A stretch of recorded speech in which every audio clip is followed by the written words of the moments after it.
I was getting to that point where it's like, you know, it's time for something else. It's time for something I'm passionate about and something that I've created that could like really just make me feel like I'm contributing to living a happy, purpose-driven life. And I'm helping people. You know, it's something in me that, no bullshit, I want to make people feel good. Welcome to Character. I'm Anne Benveniste. These are honest conversations with New Yorkers who inspire me about their journey to figuring out who they are, what they want to say, and the role the city played in the process. My guest today is Brandon Ross. Brandon left his dream career as a flight attendant when he discovered a love for massage therapy. He then became an entrepreneur, founding Romie Massage, which has locations around New York.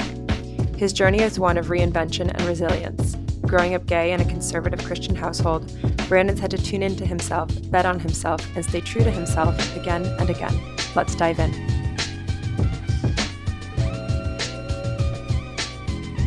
You're my guest today, Brandon Ross. Hi, the fabulous. And, you know, you and I met, so we were just discussing at a party in Buffalo. We did. And as soon as I saw you, your energy was like magnetic. And then hearing your story, you'd gone from a flight attendant to becoming, I didn't actually know how to say it, a massage artist. What do I call you? A massage therapist. A massage therapist. Yeah. Amazing. Massage therapist. But I loved the journey. Anyone who's kind of changed their career pretty significantly, I'm always kind of, my spidey senses always go up and I'm always interested in it. And then obviously we became friends. This podcast is really conversations with New Yorkers who I think have a strong sense of identity about how they figured out who they are, how they stay connected to that, and that journey to kind of really getting into flow, into alignment, and creating a career and a life that is unique and individual and a little bit less ordinary. Yeah, a career and life on your own terms. Yes, which it's been a journey. And we're going to talk about it. Yeah, that's exactly what the conversation is today. So that in mind, I think I'll start the whole conversation by asking you, what did you want to be when you grew up? What did I want to be when I grew up? Believe it or not, I wanted to be a choreographer. I wanted to dance and make dance routines for music videos. So we didn't have cable until I was like 11 years old. That's when my mother moved my brother and I to the suburbs. We got this new house, and next thing you know, we have cable. When I started going to school after my mom left and my brother would be upstairs before it was time for both of us to go to school, I would watch music videos and I would watch dance numbers for all of them. And a lot of BET, a lot of VH1, a lot of MTV, pop-up video. I don't know if you remember that show, but like a lot of things. I'd love the videos, but I wait for the dance numbers in all of them. So before school, I would blast the music in the living room and just be having my own little moment, just dancing, and literally still doing that now. I wanted to be a choreographer because in the summertime, I would go to summer camps for inner city youth. They had different activities that we could do. This was in Columbus, Ohio. Columbus is originally where I'm from.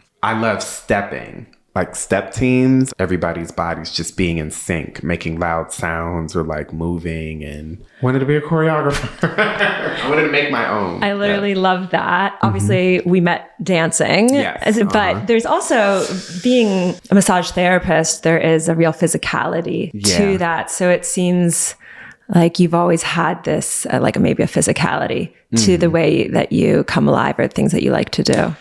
Yeah. I knew that I've come to find, especially like midway through my 20s, I need a career where I'm like moving and up. I can't sit at a desk. I can't do the cubicle thing. You know, I did it. Did you? From when I was 19 to 23, I worked for Chase Bank, and it was a call center. It was a good job with security and just like, you know, just getting some money until I could figure out like what else I really wanted to do. Okay. So you wanted to be like a choreographer, a dancer. Your mom encouraged that. Maybe you could describe a little bit the culture at home and kind of how that influenced your own thinking about where your life is going. I was always trying to fit in. I came from a family that loves me, but had different maybe values that a person like me who was getting older and trying to find themselves. I'm actually going through a lot of this stuff in therapy, like my childhood, where there were a lot of times where I would try to be my authentic self. I'm sure a lot of queer people run into this or did when they were younger. I would try to be my authentic self. There were so many times where it was suppressed. But if I did have, and I did have a genuine liking to something that everybody else was doing or morally acceptable by my parents or family or something, then it was like, okay, yes, you can do that. I mean, I was dancing. I don't know, the way my family was at the time, it just seemed like that would have been not a thing that boys do. I was always doing stuff that boys don't do.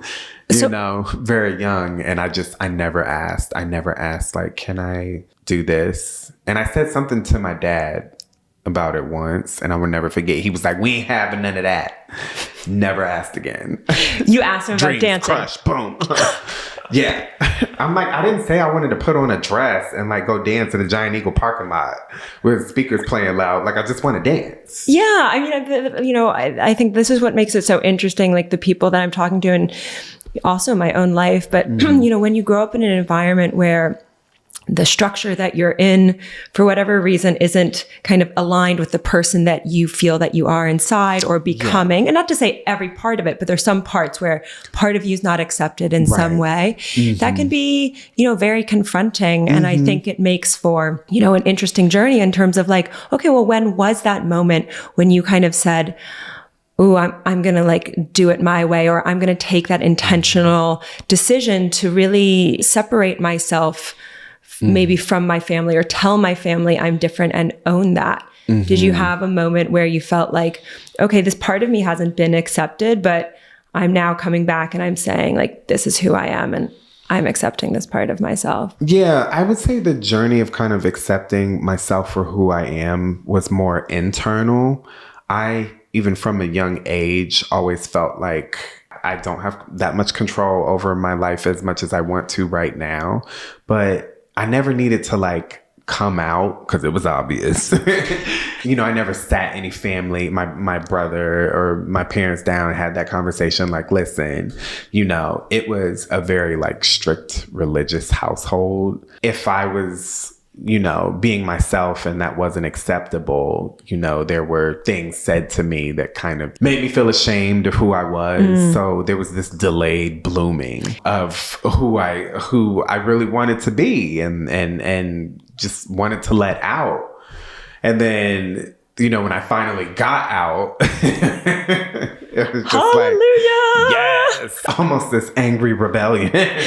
I can relate to that. Yeah, I wasn't allowed to really be my authentic self, even though it was kind of encouraged. Well, you can do what you want in life. You can da-da-da-da-da. And it's like, no, if I want to be accepted by you or other people that you think I'm going to be around most of my life, probably not. You know, I'm talking about, and when I say you, I mean my parents. Of course. Yeah. Like other things. Yeah. Okay. So you growing up with this environment, you have this like passion for dance, but you're not like really able to connect to that or fully express yourself because of the rules and maybe the strict religious beliefs in the family environment. Yeah. I mean, when I look back on it, I could have probably advocated for myself a little bit more to try to be able to dance. You know, it wasn't like, I don't know if you've seen that movie Sister Act, where her mom, you know, with Lauryn Hill, and her mom's like, ain't no singing in this house. Singing don't put food on the table. Singing don't pay bills. Singing don't pay the mortgage. You know, it wasn't like that. Like, I probably could have pressed a little bit more, but I was just trying to go with the flow. Just graduate, like get out of here. And then even in my early 20s, before I became a flight attendant, you know, I just had that job for security working at the bank. It's like, what do you really want to do? Right. So that's really interesting. So you're like, you get out, you take like the safe, predictable, or like the safe job. The benefits, you know, good for an early 20 something, and just, you know, customer service on the phone, get your paycheck, figure it out. Okay. Yeah.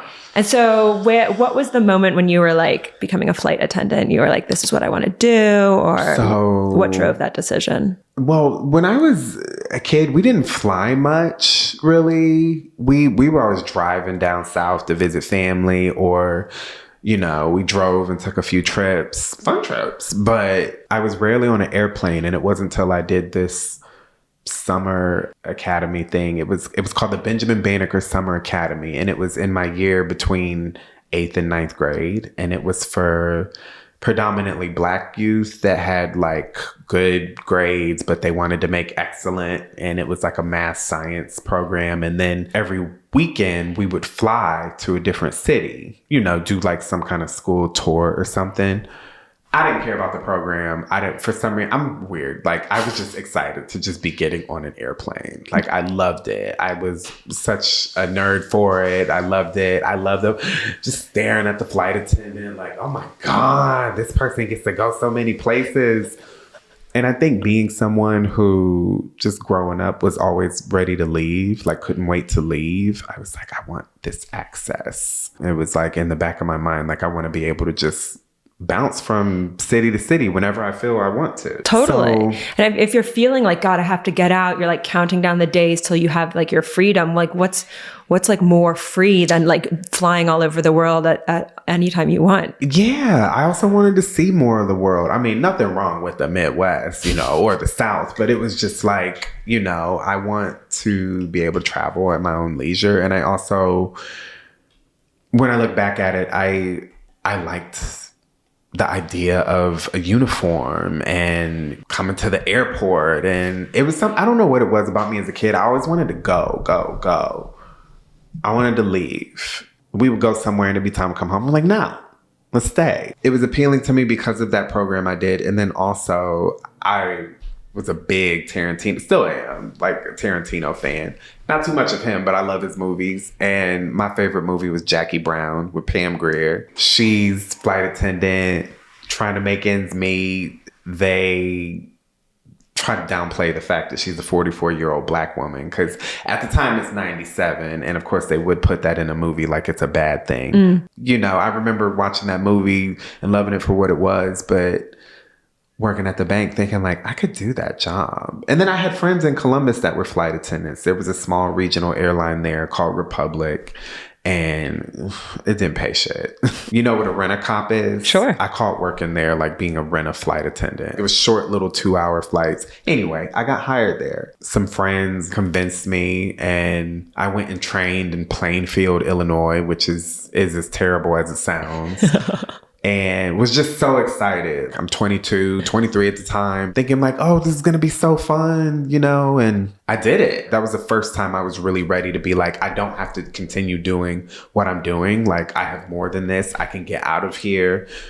Plus, I wanted a cool fucking job. Like, it's not as glamorous as it used to be. People just talking about it and being like, what's your normal route? Like, what are you guys doing? What do you do when you're at home? You were like drawn to like the sexiness of Yeah. Yeah. I was like 23-year-old gay boy with some benefits and just traveling all over and having a good time. It was good. You loved it, and you were like, I'm doing the thing. You made it happen for yourself. Yeah. You know, I always find oftentimes people choose a career in their 20s, and for a while it's absolutely the thing that they want to do. And, you know, they have so much fun. And then at a certain point that becomes like no longer the thing. From what you described, you had the best time for many years being a flight attendant. But I'm interested really in, how did you discover massage, and how did you discover like, this is actually the thing I want to do next? Because I think a lot of times people get stuck because they kind of fall out of love with their first love, and then they don't know what to do next. And so I'd love you to talk through how that journey was for you. Being a flight attendant to massage. So with the traveling came hotels, obviously, you know, because you lay over and you'd stay in different places. And I would sometimes get a good layover with a nice hotel. I remember the first hotel I got a massage in was, I can't remember if it was like Omaha or Sioux Falls, South Dakota. This nice hotel that we were at, like you could go and get a massage. And I went and got a massage there. That was great. But as the years progressed, if I had the money, which, you know, was rare sometimes, I would go get a massage. And I began to notice things that one therapist would do in one city that somebody else wouldn't do in another, that I was kind of expecting or I thought was basic. And I didn't know the name of the technique. I didn't know what muscle they were targeting, but I know that I told both of them that I had the same issue with something.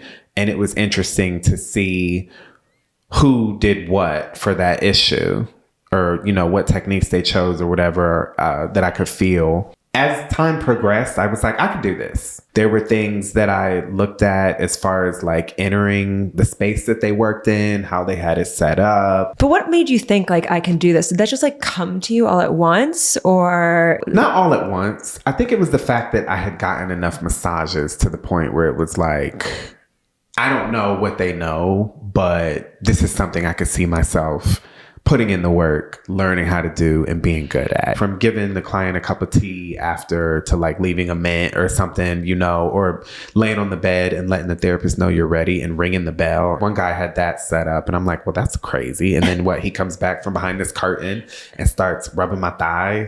Who starts with the thighs, you know? Who starts with the back? Who starts with neck work? As I went to different places in different cities, and it wasn't always at the hotel, I would get online and look for a massage therapist nearby or see who had good ratings or whatever, and I just go try them out. It was like that. And I noticed that in New York, Florida, California, Washington State, I ran into some of the best therapists. And what I love about that for you, I mean, is just that you were following an interest. You know, so often the way that the next idea comes is by creating the space in your life to just foster your interests. And I think it can be very easy sometimes to get into a rhythm of, you know, you had a job that like took you around and took you into the world, but you know, you could have come home after a long flight or whatever and just, you know, watch Netflix in the hotel room. Do you know what I mean? I did sometimes. Oh, and we all you do. know, like, we all do, babe. Yeah. Love me some room service and Netflix, of course. But I think, you know, what's so important is making time and space in your life to cultivate just the things that interest you beyond your day to day. I started flying when I was 23. When I was about 26, I really got into fitness and the gym, and I wanted to learn more about muscles, anatomy, all that stuff. And I'd done a little bit of research on the massage therapist. I, you know, just went to YouTube, seeing what people would say about what they didn't like about the career, what they did love, and asking myself, like, would you one day want to give up these flight benefits and all these things? Or would you want to do both? Which I found out later, we can probably get into, that was a big mistake. Yeah.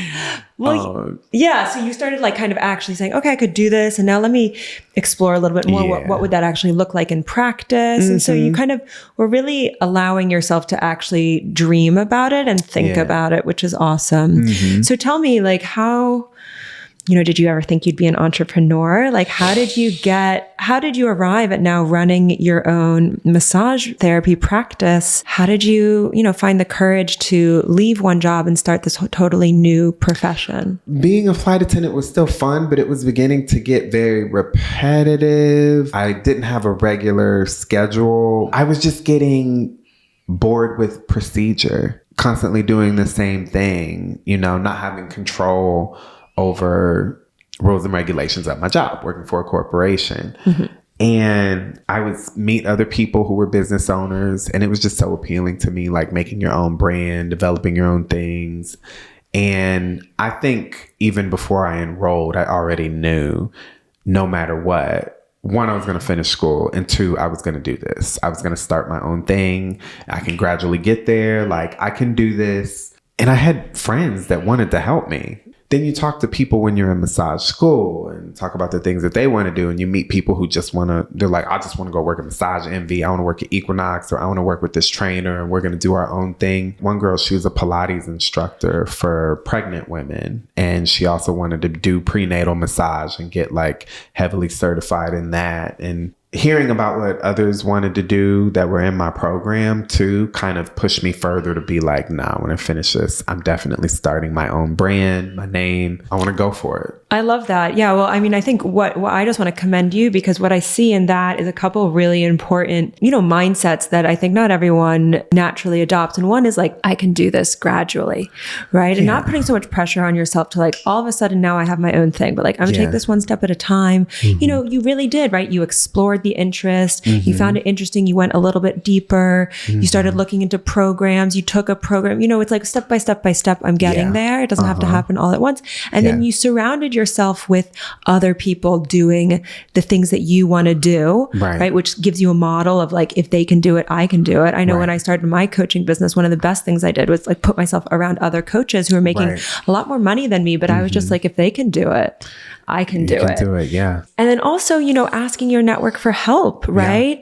So important. Like you don't have to do it all by yourself, right? Like get a team around you, right? You have someone help you with your branding. It was hard. The biggest challenge, and one thing I still, even to this day, go back and think about was going to school and flying. I was so determined to finish my program, but it was exhausting. I was like, oh my God. Like a couple times I wanted to throw in the towel. And I had friends and my brother, who I'm really close with, just encouraging me like, you got this. You know, it's tough. I would be up all night working a red eye and then come into JFK, come home, take a shower, grab my bag, and be in Chelsea for class at like 9 a.m. I'm like, this is crazy. But so what kept you committed? The fact that I've been paying money, had taken out a few loans too, you know, to be able to do this. Finally writing down the good stuff that I had planned, right? And not actually literally writing it down. It was in a note on my phone. There was like a list of why you need to keep going. And it went from one day we won't need flight attendants, which I doubt. Shout out to all the flight attendants, you know, cabin crew. It was that, or it was you're not in control of your money as much as you think you are. Company could, you know, shut down and cease operations at any minute. Not having access to flight benefits won't prevent you from traveling and seeing the world. That was a major one. You know, I don't know why I was thinking like these benefits that I have are like, they're not me. They don't represent me. It's just something I have right now in my life. But they were really important to me because I was having fun traveling and doing stuff. But I was getting to that point where it's like, you know, it's time for something else. It's time for something I'm passionate about and something that I've created that could like really just make me feel like I'm contributing to living a happy, purpose-driven life. And I'm helping people. You know, it's something in me that, no bullshit, I want to make people feel good.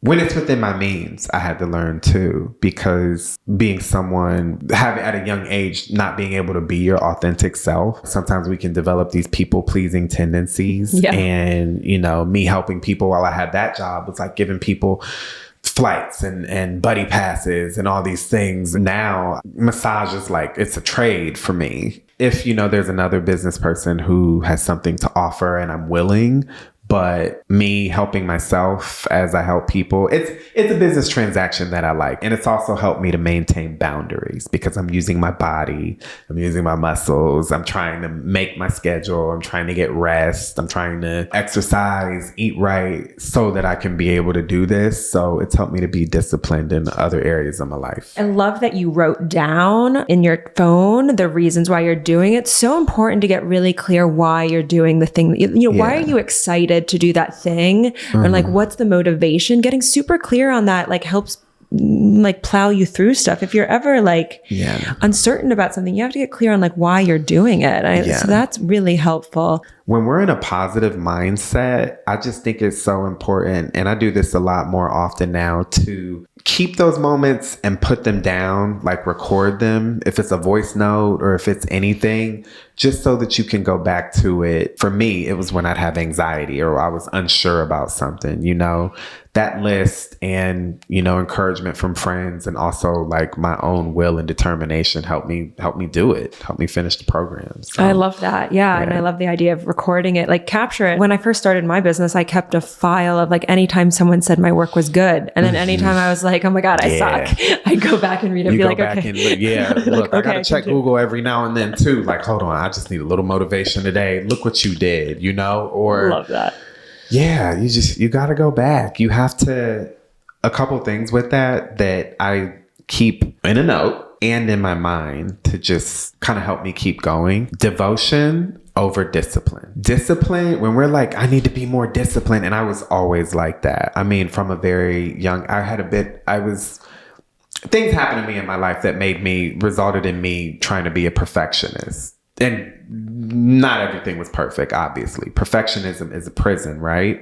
Totally. But being devoted, it's commitment. Doesn't mean that you have to guarantee getting everything done to be able to be successful or be happy with yourself or what you've created for yourself, right? Yeah. Devotion, just knowing that you were devoted, like, hey, I'm having trouble with this.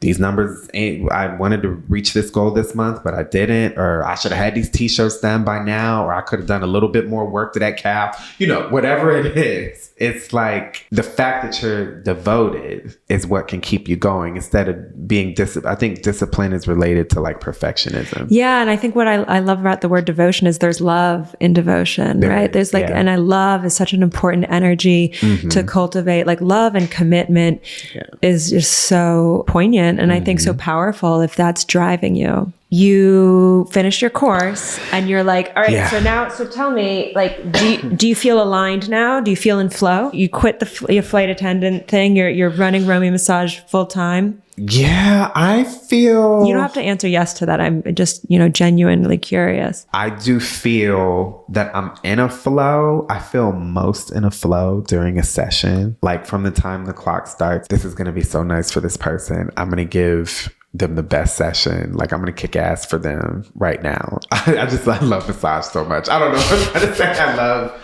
You're very aligned though. You know? I'm very aligned. When you get in flow like that, anyone who says that about their work is like super aligned, and that's why you're on the podcast, babe. Oh, thank you so much. Thank you. I'm actually reading a lot of stuff right now about childhood traumas and things that manifest in your adult behaviors and conquering these fears to help you move further in life, personal, business, family, which is the main focus right now. Yeah. Healing. Yeah. I mean, this is again why I invited you on, is because like, you've done work on yourself. You are doing work on yourself. Being able to hold in two hands, one, that we love our family and that they love us. And that also, stuff happened growing up that impacted us and our ability to know ourselves and what we thought is possible for ourselves. And being able to hold those two things at the same time and acknowledge that they can both exist at the same time, I think is so important. And, the more work I've done on myself to release all of the stuff that happened to me, the lighter I feel and the more I'm able to do in my life. And I'm sure you're feeling the same. Yeah, I am. I named my business after my uncle Romie, who was as far as I knew, the only other queer person in my family. He left Ohio like I did and moved to New York, died during the AIDS crisis in the 80s, a couple months before my brother and I were born. But my one aunt on my dad's side of the family, where Romie was from, who's still here with us, she's the only one. And she frequently tells me that I remind her so much of him, and had told me that a lot, like growing up. I like to think spiritually, he's with me. My ancestors are with me, Black, queer, whoever. Even though they may have passed on, just guiding me through. So when you ask like some other things that keep me level and grounded, even just wondering about them, or when I can, getting a little bit from my aunt, to tell me things about him, those things just keep me going. That's how I disconnect and come back. It's like, let's take a break from all the sheets and the cream and like all these things for a second and just remember the story. I love that. Yeah. Well, I mean, this one of my other questions that I'm super into at the moment is, how important I think having some sort of spiritual beliefs are in supporting you to kind of take a step into the unknown. Yeah. I think that spirituality in any form, choose your own adventure, is part of a healthy mind, healthy spirit. I agree, yeah. Right? Because it closes the gap between what you know and you don't know in a really positive way. Yeah. Believing in something out there, something supporting you or connecting you to the people that you love who have passed and feeling their energy, whatever it is. So I love that you have that. And I love that. I didn't know that Romie was based off of your uncle. Yeah, Romie was my uncle. He lived through a lot. Even though I didn't get to like be with him, just based on some of the things that she's told me about him, he's the relative that I'm most mesmerized by and just the one I feel the most connected to. even though he's not here, but there's that spiritual connection. Some of my clients call me Romie, and I just let them. I'm just like, yeah, it's all good. I love that. Yeah, I can see it. Once you get the photos and all of that, that could be cool for branding. Yeah, I think so too. Like the story of it. I am a queer Black owned business, especially some of my brothers and sisters in the trans community. They may have some reservations about going certain places to get a massage, like all the things to let people know that this is a safe space. Beautiful. And yeah, I mean, I love that this business is based off of your uncle who moved to New York, because obviously this podcast is all about New Yorkers. What do you think has been the greatest lesson New York has taught you? New York has taught me it's okay there's a trap that I didn't want to fall into when it comes to working, right? I saw my dad constantly working. My mother worked a lot, but there's this thing about the hustle that kind of mesmerized me about New York, if you will. I like how people are just like on their shit. We're not slow like the West Coast. It's very like, it's about the hustle. It's the drive and everything. And I've always felt that, I really had that. But what this city has taught me about that's not the main thing that defines you. You have to have boundaries and limitations within working, you know what I'm saying? And doing the hustle. You have to have a day of rest. You have to spend time with friends. And sometimes I get so busy in anything I do, I get so caught up just being like, I got to get here. I got to get to here. And I forget to step back and enjoy the bar instead of always trying to raise it.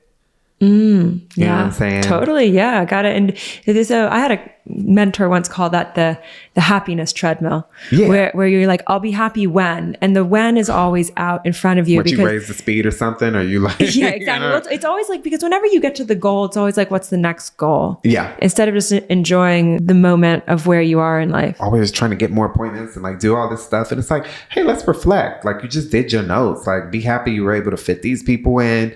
You actually scheduled this time for yourself. This day you didn't see that anyone was booked and you were like, oh, that sucks. But you took it off and did something productive, or just did nothing for once. Yeah. Well, and also if you think about like, what would the Brandon like 5 years ago think about your life now? Would he be proud? He'd be really fucking proud. He'd be really happy. Yeah. He is.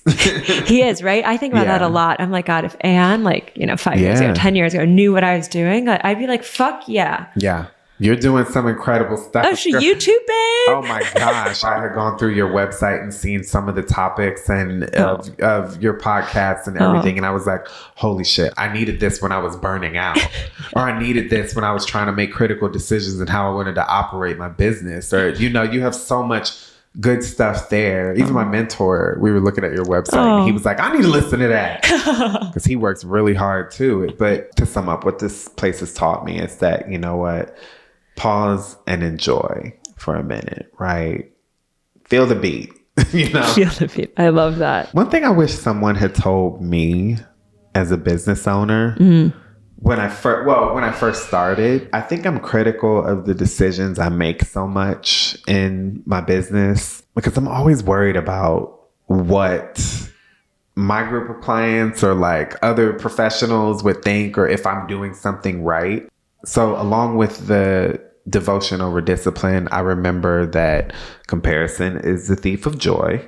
One thing I really stick to nowadays is that a great idea, it could be today, it could be a great idea, or tomorrow it could be a terrible idea, and that's okay. Nothing is set in stone, right? It's okay to go back and forth. It's okay to be like, I want to be in another location and, work one day there and be like, this sucks. It's like. Yeah, you always got to, you got to rub up against what doesn't work in order to figure out what does. And the only way to do that is to get out there and like get messy, take risks. I got to. Yeah, I'm about to. This is our lightning round. At the end, some like little amuse-bouche at the end. What advice would you give your younger self? What advice would I give to my younger self? Hold on. Never change who you are for anybody. Always stay true to yourself. It gets better.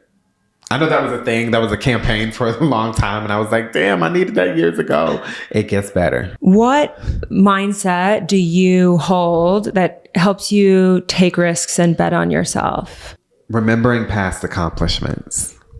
taking time to reflect on those, the circumstances I was maybe under during those times and how I came through, and just reminding myself, like, remember when that was so fucked up and really hard and you did that? You can do this. You got this. Yeah, you got this. You've done hard things and you can do hard things again. I can do hard things. You've created a career and life very much on your own terms. Yeah.